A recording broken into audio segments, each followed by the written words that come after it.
Bro, pernah nggak sih lo bertanya-tanya, kenapa ada cowok yang kelihatannya biasa aja, tapi kok bisa ya, banyak cewek yang tertarik sama dia? Ternyata, ada beberapa hal yang bikin cowok itu terlihat menarik di mata cewek, dan gak selalu soal penampilan, loh. Nah, di video kali ini, gue bakal kasih tahu ciri-ciri cowok yang bikin cewek-cewek kelepak-kelepak. Jadi, tonton sampai habis ya, karena siapa tahu ini bisa jadi tips buat lo supaya makin keren di mata mereka. Yuk, langsung aja kita bahas. 1. Kenali dulu sumber masalahnya. Pertama-tama, lo harus tahu dulu akar masalahnya apa. Jangan langsung ngegas atau defensif. Kadang kita terlalu fokus sama masalah yang di permukaan, tapi nggak lihat akar permasalahannya. Coba deh, tenang dulu, tarik napas, dan benar-benar pikirin apa sih yang bikin kalian berdua ribut. Misalnya nih, bisa jadi masalah sebenarnya bukan tentang hal-hal kecil yang sering kalian ributin, kayak siapa yang salah atau siapa yang lebih banyak ngalah. Mungkin aja ada perasaan gak dihargai, cemburu, atau ekspektasi yang gak kesampaian yang bikin semuanya jadi makin rumit. Kadang, masalahnya ada di cara komunikasi yang kurang nyambung, atau perbedaan pandangan yang gak pernah dibicarain dengan baik. Setelah lo tahu apa akar permasalahannya, lo bisa mulai cari solusi yang tepat. Ingat, ngobrol itu penting, bro. Bukan cuma buat nyari siapa yang salah, tapi buat saling ngerti perspektif satu sama lain. Jadi, coba dengerin dulu apa yang pasangan lo rasain dan pikirin. Jangan potong dulu, biarin dia ngomong sampai selesai, terus baru lo kasih pendapat lo. Penting juga buat jujur sama diri sendiri. Kadang, ego kita suka ngehalangin buat ngaku kalau kita juga salah. Dan jangan lupa, hubungan itu tentang kompromi, bukan soal siapa yang menang atau kalah. Lo nggak bisa selalu benar, dan dia juga nggak harus selalu ngalah. Yang penting, kalian berdua sama-sama mau berusaha buat ngerti dan menghargai satu sama lain. Kalau udah tahu sumber masalahnya, lo bisa kerja bareng buat cari jalan keluar yang bikin kalian sama-sama nyaman. 2. Dengerin bukan nunggu giliran ngomong. Ini nih, yang sering banget kelewat. Kita kadang dengerin pasangan cuma buat nunggu giliran ngomong, bukan bener-bener dengerin. Coba, sekali-sekali bener-bener dengerin apa yang dia bilang. Kadang pasangan kita cuma pengen didengerin kok, bukan diceramahin. Lo tahu nggak sih, dengerin itu bukan cuma soal nggak nyela pas dia ngomong. Ini tentang bener-bener nangkep apa yang dia rasain, apa yang dia maksud. Kadang, kita terlalu fokus mikirin apa yang mau kita jawab selanjutnya atau gimana cara ngebantah, sampai lupa inti dari obrolan itu sendiri. Kalau kita bener-bener dengerin, bisa aja kita jadi lebih ngerti perasaan dia, apa yang bikin dia senang, atau bahkan apa yang bikin dia kesal. Misalnya, kalau pasangan lo lagi cerita tentang hari yang berat di kantor, dengerin dulu aja tanpa buru-buru kasih solusi. Kadang dia cuma butuh didengerin biar lega.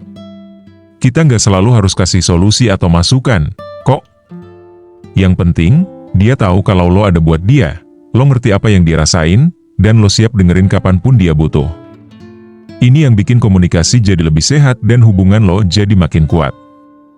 Jadi, yuk mulai dengerin bener-bener, bukan cuma nunggu giliran ngomong. 3. Jaga nada suara, jangan kebawa emosi. Gue tahu banget, bro, pas lagi berantem tuh susah banget buat ngontrol emosi. Tapi lo harus ingat, nada suara itu bisa bikin masalah jadi tambah besar atau malah jadi adem. So, kalau lo udah mulai ngerasa ngegas, pause dulu sebentar. Mendingan ngobrol pakai nada yang lebih tenang biar pesannya nyampe, gak cuma emosinya doang. Karena, gini deh, bro, saat lo ngomong dengan nada yang tinggi atau kebawa emosi, orang yang lo ajak ngobrol tuh bakal lebih fokus sama cara lo ngomong daripada apa yang lo omongin.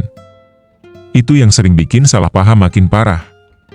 Malah, bisa aja orang yang awalnya setuju sama lo jadi ngegas balik cuma gara-gara nada suara lo nggak enak didengar, dan, kalau udah sama-sama ngegas, alih-alih nyari solusi, ujung-ujungnya malah jadi debat kusir yang gak ada ujungnya.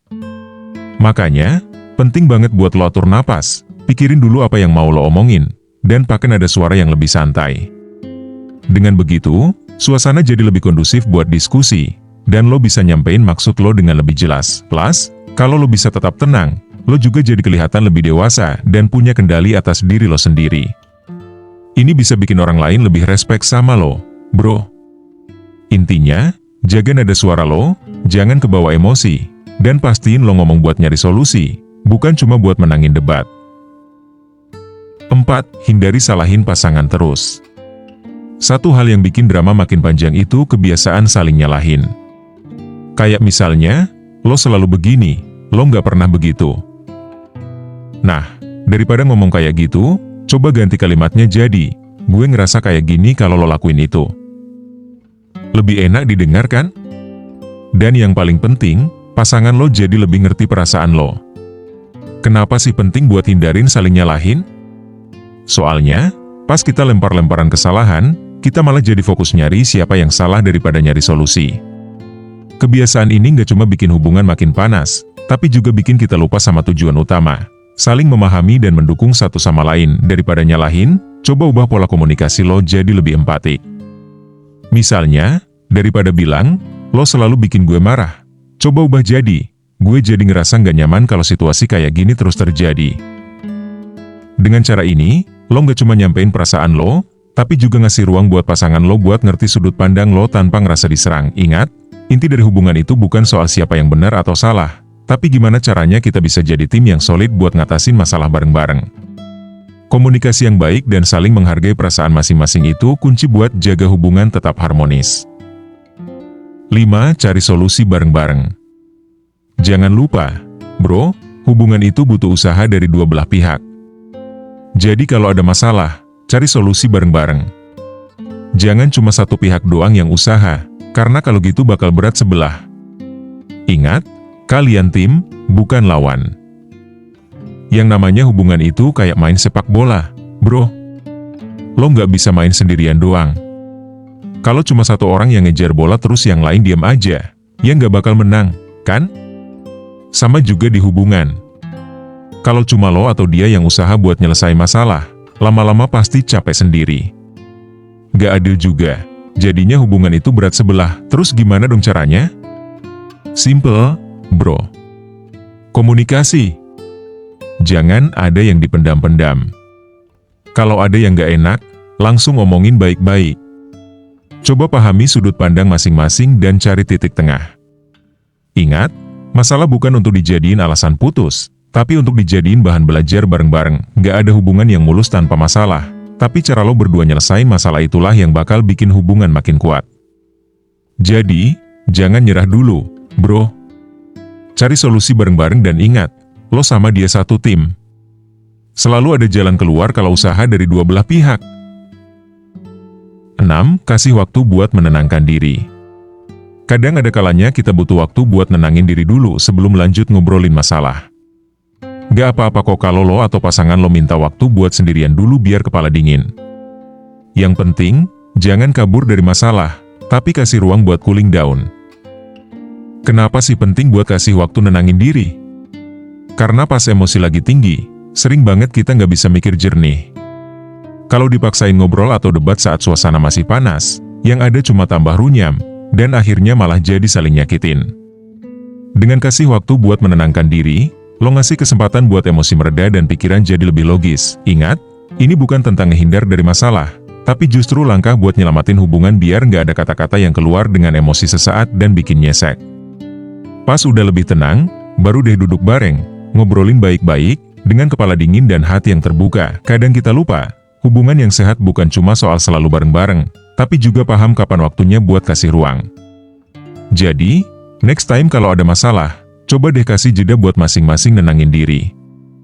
Lo bakal kaget lihat betapa beda hasilnya ketika kalian udah bisa ngobrol dengan tenang dan saling dengerin. Intinya, bro, konflik dalam hubungan itu wajar, tapi jangan sampai jadi drama yang gak penting. Coba deh pakai tips-tips tadi, dan gue yakin banget lo bakal ngerasa bedanya.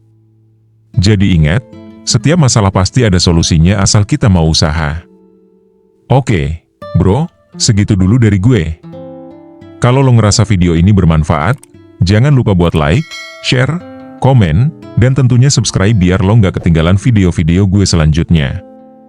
Sampai ketemu lagi di video berikutnya.